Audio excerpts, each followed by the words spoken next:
Assalamualaikum, bertemu kembali dengan Miss Soraya dalam pembelajaran Ilmu Pengetahuan Sosial kelas 9. Materi pembelajaran pada pertemuan kali ini adalah perdagangan internasional.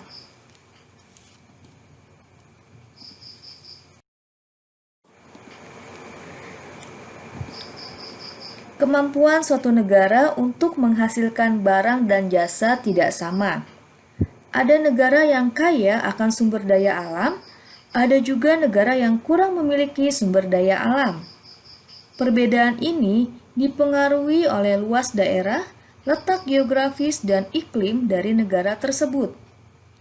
Potensi sumber daya yang dimiliki setiap negara tersebut dapat menimbulkan kelangkaan hasil produksi barang. Di lain pihak, kebutuhan manusia dimanapun negara itu berada selalu sama. Artinya, kebutuhannya beraneka ragam. Untuk memenuhi kebutuhan negara dapat dihasilkan oleh negara itu sendiri dan bisa juga membeli dari negara lain. Kondisi inilah yang mendorong setiap negara melakukan perdagangan internasional. Secara tidak langsung dalam perdagangan antar negara terjadi tukar-menukar barang antar negara. Tukar-menukar barang antar negara ini dilakukan dengan perantaraan uang. Jadi, dapat disimpulkan bahwa perdagangan internasional adalah proses pertukaran barang dan jasa antara dua negara atau lebih dengan tujuan mendapatkan keuntungan atau laba.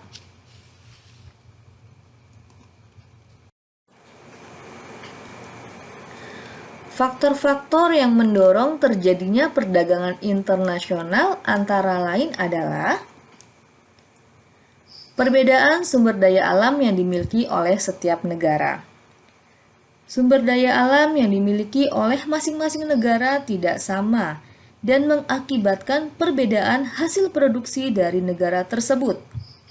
Misalnya saja Arab Saudi tidak mampu menghasilkan sayur mayur, maka mereka mengimpor dari negara di kawasan Asia yang dapat menghasilkan sayur mayur. Indonesia memiliki peluang untuk menjual hasil dari hutan ke negara lain.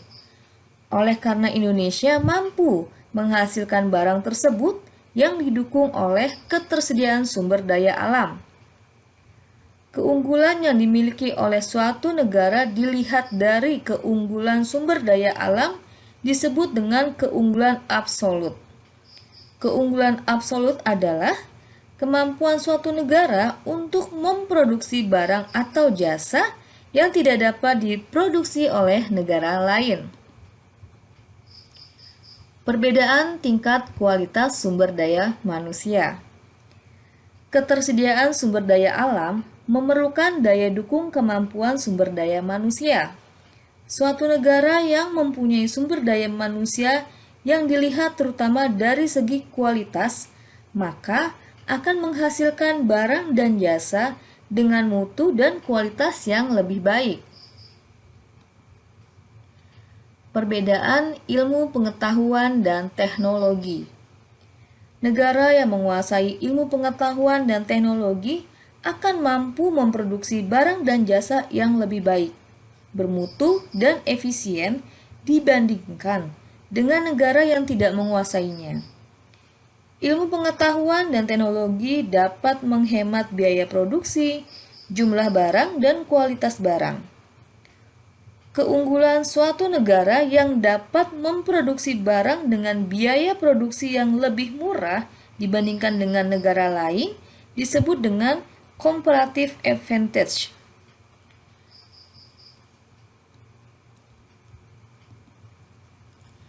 Perbedaan budaya suatu bangsa.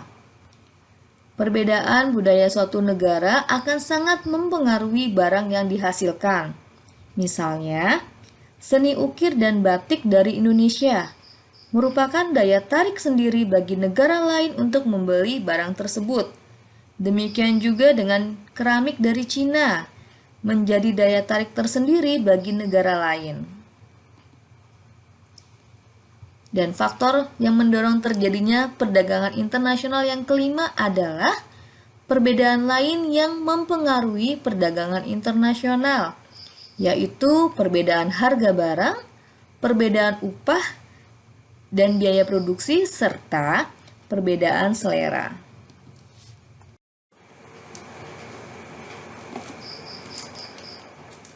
Faktor-faktor yang menjadi penghambat terjadinya perdagangan internasional adalah keamanan suatu bangsa atau suatu negara. Keamanan adalah salah satu faktor penting dalam menentukan keberhasilan perdagangan internasional serta teori ekspor menurut para ahli. Faktor keamanan adalah tolak ukur bagi negara lain untuk menjalin kerjasama di bidang ekonomi. Faktor keamanan akan selalu berdampak pada sektor ekonomi, di mana seseorang akan merasa tidak nyaman dan takut bertransaksi.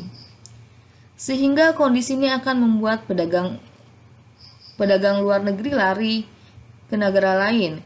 Pedagang akan cenderung memperhatikan faktor ini, karena secara langsung mempengaruhi keamanan diri mereka sendiri dan produk yang dijual. Oleh karena itu, pedagang akan cenderung memilih negara yang tidak dalam konflik dan lebih stabil dalam kondisi politik dan ekonomi mereka.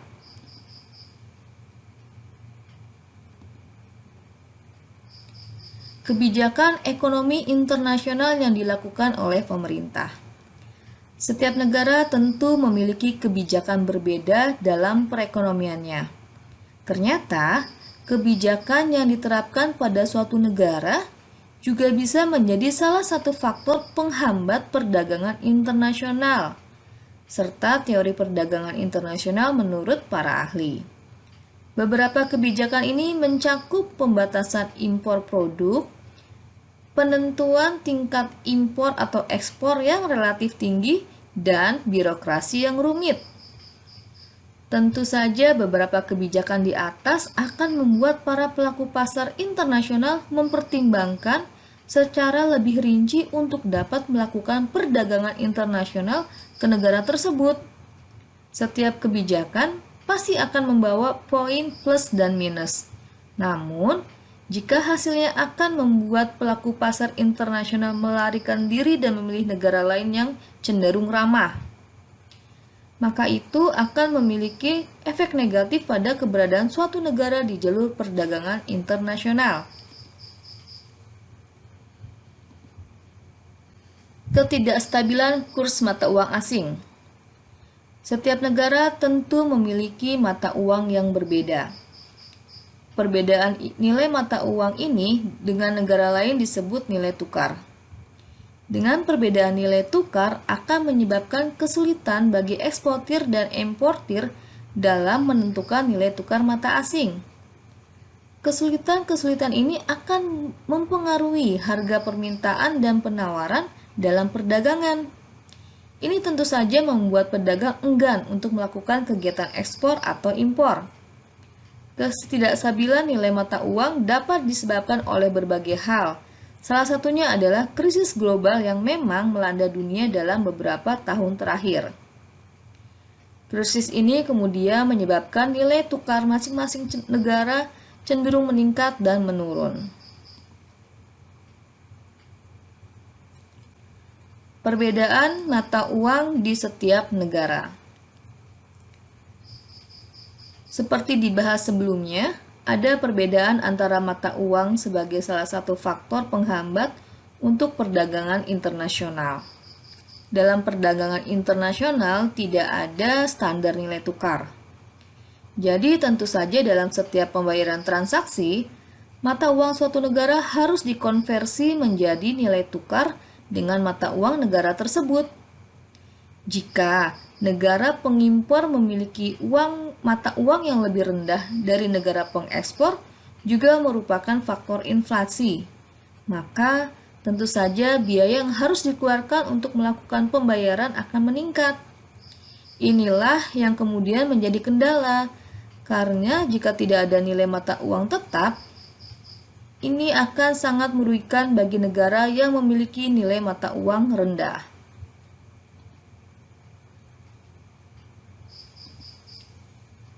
Sumber daya berkualitas rendah. Salah satu faktor yang menyebabkan perdagangan internasional bekerja adalah karena keberadaan sumber daya alam yang merupakan keunggulan suatu negara dibandingkan dengan negara lain. Negara-negara yang memiliki sumber daya alam yang tidak terbatas akan cenderung dapat berkontribusi lebih banyak dalam perdagangan internasional. Di sisi lain, negara-negara yang memiliki sumber daya alam cenderung memiliki kemampuan untuk bertransaksi internasional. Karena itu, ketersediaan sumber daya alam di suatu negara dapat menjadi salah satu faktor penghambat dalam perdagangan internasional. Faktor penghambat perdagangan internasional selanjutnya adalah adanya penerapan tarif dan pembatasan impor. Setiap negara tentu berharap sektor ekspor akan lebih besar daripada sektor impor, karena bagaimanapun kemampuan suatu negara untuk bersaing dalam ekspor suatu produk akan menjadi indikator pertumbuhan ekonomi. Dan juga sektor impor merupakan kontributor utama peningkatan devisa dan juga indikator keberhasilan pembangunan desa. Karena itu, sangat penting bagi suatu negara untuk menaikkan tarif tinggi pada barang impor. Dengan demikian, masyarakat akan dapat beralih ke barang lokal. Kondisi ini tentu akan mempengaruhi importir. Terlalu banyak dan harus dibayar untuk masuk tentu akan membebani mereka. Terjadi perang. Selain faktor keamanan, kondisi suatu negara dalam perang juga dapat menjadi penghalang dalam perdagangan internasional. Apabila jika perang melibatkan banyak negara yang kebetulan terbiasa menjalin kerjasama perdagangan internasional dengan negara lain. Tentu saja kondisi ini akan sangat merugikan. Bagaimana melakukan perdagangan internasional sementara negara yang bersangkutan dalam konflik dan ada kekacauan di mana-mana? Situasi ini tentu saja akan memaksa hubungan perdagangan antar negara terputus. Peraturan anti-dumping. Kebijakan anti-dumping ini dilaksanakan sebagai upaya untuk melindungi bisnis dan industri dari serangan barang impor yang lebih murah. Jika dibiarkan, ini akan membahayakan produk domestik karena harga barang impor cenderung lebih murah daripada barang lokal. Oleh karena itu, kebijakan anti-dumping dilakukan dengan menaikkan tarif bea masuk produk impor. Untuk mengurangi harga produk, itu tidak bisa dijual lebih murah daripada harga barang lokal. Kebijakan ini juga dilakukan oleh Indonesia dalam upaya menekan barang-barang dari Cina yang masuk melalui pasar bebas. Organisasi ekonomi daerah atau regional. Sebagai contoh, Forum ASEAN sebagai organisasi negara-negara Asia Tenggara yang mencangkup berbagai sektor, yaitu ekonomi, sosial, politik, pendidikan, dan budaya. Setiap organisasi akan menetapkan kebijakan yang bermanfaat bagi para anggotanya, terutama di sektor ekonomi. Sementara untuk negara-negara yang berada di luar keanggotaan, mereka tentu akan merasa kesulitan untuk mendapatkan kebijakan perdagangan internasional. Kondisi ini karena tidak ada nota kesepahaman yang akan saling menguntungkan karena negara berada di luar keanggotaan organisasi regional. Yang ke-10 adalah kesulitan dalam pembayaran antara negara dan risiko besar. Dalam satu transaksi perdagangan internasional, jumlah nominalnya juga harus dibayar dengan sangat besar. Kondisi ini tentu akan menyulitkan apabila pembayaran harus dilakukan secara tunai. Selain itu, faktor pembayaran tunai memiliki risiko yang sangat besar.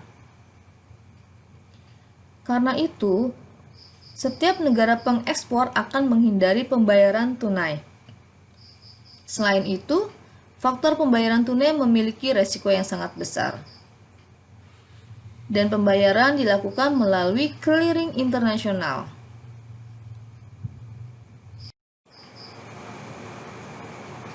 Yang selanjutnya adalah manfaat perdagangan internasional. Adapun manfaat dari perdagangan internasional diantaranya adalah memperoleh barang yang tidak bisa atau tidak diproduksi di negara sendiri.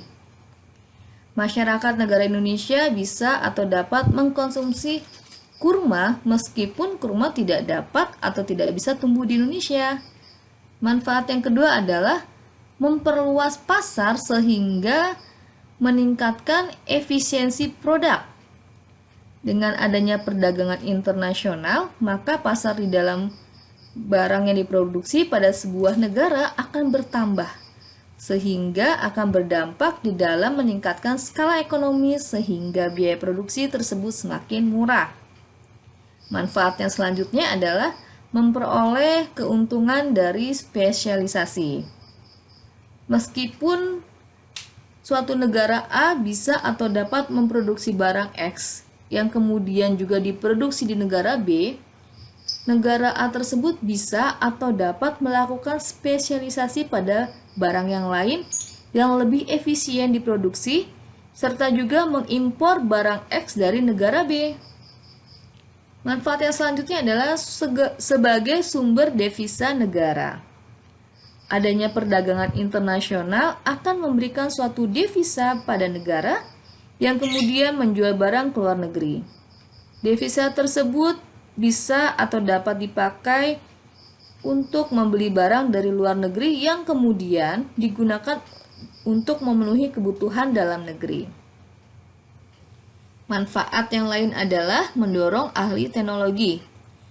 Dengan dilakukannya perdagangan dengan negara maju, negara berkembang bisa atau dapat mempelajari teknologi yang dipakai, sehingga kemudian mendorong peningkatan pengetahuan akan adanya teknologi di negara berkembang.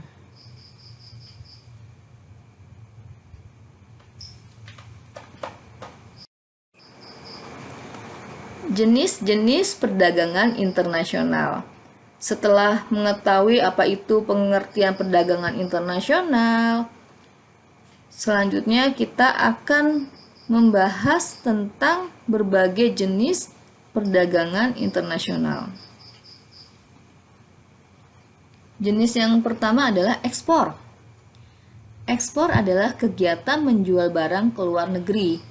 Contohnya, ketika Indonesia melakukan ekspor pakaian ke Amerika Serikat, itu artinya Indonesia menjadi negara yang melakukan penjualan pakaian. Ada dua cara yang dapat dilakukan dalam melakukan ekspor. Yang pertama, ekspor biasa, dan yang kedua, ekspor tanpa LC atau Letter of Credit. Jenis perdagangan internasional yang kedua adalah impor. Impor adalah kegiatan membeli barang dari luar negeri. Impor ini kebalikan dari ekspor. Artinya, jika Amerika Serikat membeli pakaian dari Indonesia, dapat dikatakan bahwa Amerika Serikat melakukan impor pakaian. Jenis yang ketiga adalah barter. Merupakan transaksi dengan saling menukarkan barang satu sama lain. Barter dilakukan dengan terlebih dahulu menentukan nilai suatu barang untuk kemudian dibayar kembali dengan barang yang memiliki nilai yang sesuai dan disepakati. Jenis perdagangan internasional yang keempat adalah konsinyasi. Kalian pernah nggak lihat ada ibu-ibu yang menitipkan kue di warung? Atau dalam skala lain, brand yang menitipkan bajunya untuk dijual di distro-distro? Nah, transaksi dengan sistem menitipkan barang disebut dengan konsinyasi. Dalam lingkup internasional, barang-barang yang mau dijual dititipkan di pasar internasional dulu, menunggu adanya pembeli. Penjualannya dapat dilakukan melalui pasar bebas atau bursa dagang dengan cara dilelang.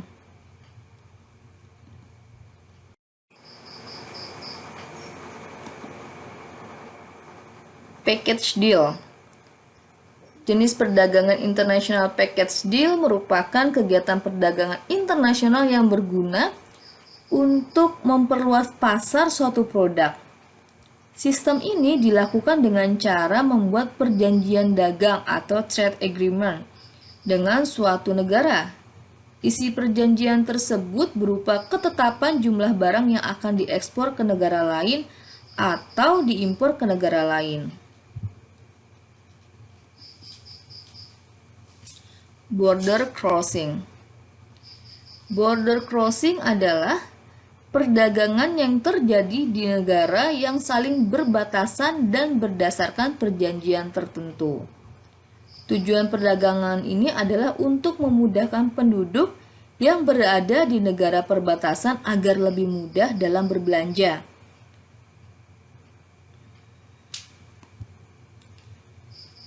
Sea border crossing. Perdagangan antar negara yang melewati lintas batas laut. Sistem ini dilakukan oleh negara yang memiliki batas negara berupa laut dan dilakukan berdasarkan persetujuan dan ketentuan yang berlaku. Overland border crossing. Perdagangan antar negara yang melewati lintas batas darat. Sistem ini dilakukan oleh negara yang memiliki batas negara berupa daratan dan dilakukan berdasarkan persetujuan yang berlaku.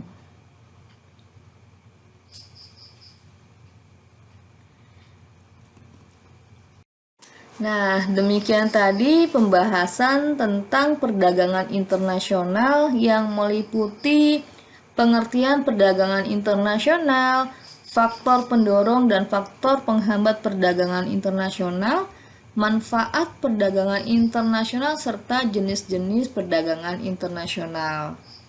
Semoga dapat menambah wawasan dan dapat mudah dipahami serta bermanfaat. Terima kasih. Wassalamualaikum warahmatullahi wabarakatuh.